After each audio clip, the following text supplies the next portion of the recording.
Bismillahirrahmanirrahim. Assalamualaikum warahmatullahi wabarakatuh. Kami dari SDN 08 Mataram akan mempresentasikan hasil observasi kami mengenai karakteristik peserta didik.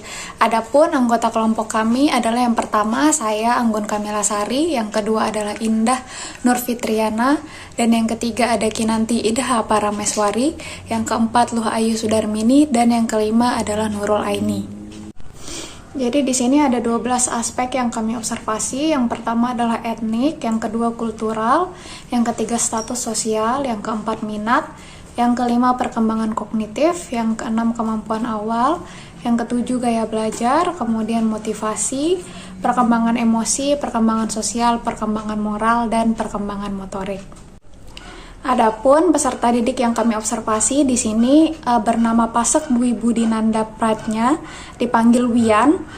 Jadi Wian ini kelas 6, jenis kelaminnya laki-laki, beragama Hindu, tempat tanggal lahir di Mataram, tanggal lahirnya 24 Agustus tahun 2011. Sekarang Wian berumur 11 tahun, alamatnya di Jalan Karawang nomor 69, nama orang tuanya Surya Henandrian, dan pekerjaan orang tuanya itu adalah anggota Palang Merah Indonesia. Jadi aspek pertama yang kami observasi di sini ada etnik, di mana indikatornya yang pertama peserta didik memahami etnisnya sendiri. Jadi Wian di sini sudah bisa memahami etnisnya sendiri, dibuktikan dengan Wian sudah mengetahui dari mana orang tuanya berasal, yaitu ayahnya berasal dari Jawa dan ibunya berasal dari Bali.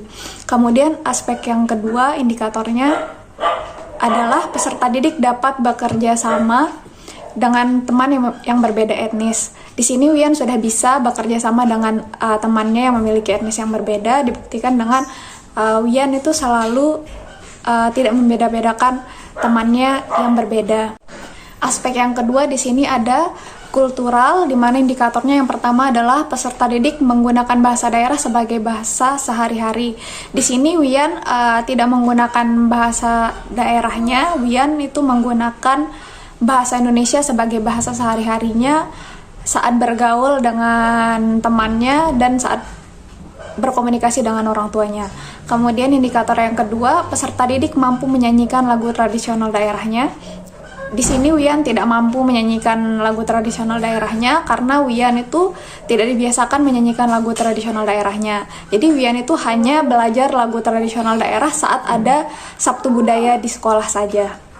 Aspek yang selanjutnya yaitu aspek status sosial, di mana aspek status sosial ini ada dua indikator yang kita observasi. Yang pertama yaitu peserta didik memiliki latar belakang ekonomi keluarga yang memadai. Di sini peserta didik memiliki latar belakang ekonomi keluarga yang memadai karena orang tua peserta didik memiliki pekerjaan yang pendapatannya lumayan cukup. Yakni ayah peserta didik bekerja sebagai petugas PMI dan ibu peserta didik bekerja sebagai pegawai hotel. Yang kedua, indikator yang kedua yaitu peserta didik memiliki fasilitas yang menunjang dalam pembelajaran, di mana hal ini dilihat dari fasilitas yang dimiliki oleh peserta didik seperti buku tambahan selain buku pelajaran. Aspek selanjutnya yaitu aspek minat, di mana di sini ada dua indikator yang kita observasi, yaitu peserta didik sering terlibat dalam kegiatan pembelajaran dan peserta didik menunjukkan rasa senang dan ketertarikan dalam kegiatan pembelajaran. Dari dua indikator ini, peserta didik memiliki minat belajar yang baik, di mana dapat kita lihat dari peserta didik itu sering terlibat aktif dan memberikan tanggapan dalam proses pembelajaran. Yang kedua di sini juga peserta didik itu menunjukkan rasa senang dan ketertarikan dalam kegiatan pembelajarannya karena cara guru dalam mengajar dan penggunaan media pembelajarannya menarik untuk membuat peserta didik ini merasa senang dan tertarik dalam belajar. Aspek selanjutnya yaitu perkembangan kognitif, di mana di sini juga ada dua indikator yang kita observasi.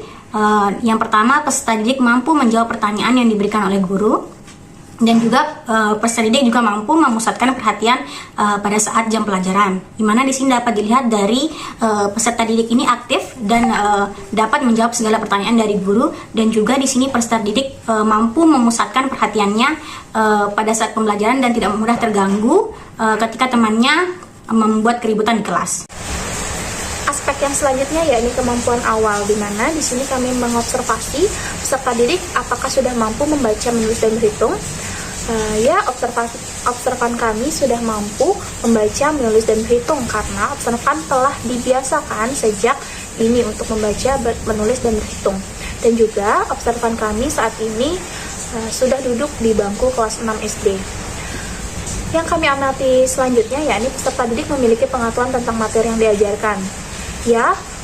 Observan kami memiliki pengetahuan tentang materi yang akan diajarkan pada hari itu karena sudah dibiasakan untuk belajar sebelum materi itu diajarkan di rumahnya. Aspek yang selanjutnya yakni gaya belajar. Yang pertama, peserta didik menyukai gaya belajar visual. Setelah kami amati, setelah kami observasi, ternyata peserta didik kami atau observan kami kurang menyukai gaya belajar visual ini karena menurutnya ia kurang dapat memahami pelajaran jika disajikan dalam bentuk visual atau gambar-gambar. Lalu yang kedua, peserta didik menyukai gaya belajar auditori. Setelah kami amati, ternyata observan kami ini lebih menyukai gaya belajar yang auditori ini. Karena menurutnya, ketika ia mendengar materi, mendengar penjelasan guru, ia lebih mudah untuk memahami pelajaran tersebut. Lalu yang ketiga, peserta didik menyukai gaya belajar kinestetik. Setelah kami observasi, setelah kami amati, ternyata peserta didik yang kami amati atau observan kami ini kurang menyukai gaya belajar yang membutuhkan banyak gerakan seperti gaya belajar kinestetik. Aspek selanjutnya yakni motivasi. Peserta didik lebih termotivasi belajarnya jika ada reward. Hal ini dapat dilihat ketika observan memperoleh hasil pembelajaran yang sangat memuaskan, maka ia akan diberikan reward dari orang tuanya berupa buku matematika. Selain itu, peserta didik juga mendapatkan apresiasi dari guru kelasnya, sehingga observan menjadi lebih semangat dalam pembelajaran karena telah termotivasi. Selanjutnya, peserta didik aktif bertanya di dalam kelas. Terlihat dari observan yang selalu aktif dalam segala kegiatan pembelajaran, baik dalam kegiatan diskusi maupun tanya jawab. Selanjutnya, aspek yang ke-9 yakni perkembangan emosi. Peserta didik dapat mengekspresikan perasaannya dengan baik, terlihat dengan observan yang terbuka jika ditanya oleh gurunya. Kemudian, peserta didik tidak mudah tersinggung jika diganggu oleh temannya karena observan termasuk orang yang penyabar. Aspek yang diobservasi selanjutnya yaitu perkembangan sosial, di mana perkembangan sosial ini kita mengambil dua indikator. Yang pertama itu peserta didik dapat bergaul dengan siapapun, yang kedua peserta didik dapat bekerja sama dalam diskusi kelompok. Jadi hasil observasinya yaitu peserta didik tidak dapat bergaul dengan siapapun karena observan hanya akan bergaul jika diajak terlebih dahulu oleh temannya. Dan untuk indikator yang kedua, hasil observasinya yaitu peserta didik dapat bekerja sama dalam diskusi kelompok. Kelompok dilihat dari observan yang ikut terlibat dalam diskusi kelompoknya. Perkembangan selanjutnya yaitu perkembangan moral. Dalam perkembangan moral ini kita mengambil dua indikator. Yang pertama itu peserta didik patuh terhadap aturan di sekolah, dan yang kedua itu peserta didik menghormati guru di sekolah. Dari hasil observasinya yaitu peserta didik patuh terhadap aturan di sekolah terlihat dari observan yang mematuhi apa saja tata tertib aturan yang ada di sekolah. Dan untuk indikator yang kedua, hasil observasinya yaitu peserta didik menghormati guru di sekolah terlihat dari observan yang telah mengamalkan pengetahuannya terkait pendidikan karakter yang diajarkan gurunya. Aspek perkembangan yang selanjutnya yaitu perkembangan motorik. Di mana perkembangan motorik ini kita mengambil dua indikator, yaitu peserta didik dapat memegang pensil dengan baik, dan yang kedua itu peserta didik memiliki keseimbangan saat berjalan. Dari hasil observasinya, indikator pertama yaitu peserta didik dapat memegang pensil dengan baik karena motorik halus observan terlihat normal. Dan untuk indikator yang kedua yaitu peserta didik memiliki keseimbangan saat berjalan karena motorik kasar observan terlihat normal. Sekian presentasi dari kelompok kami.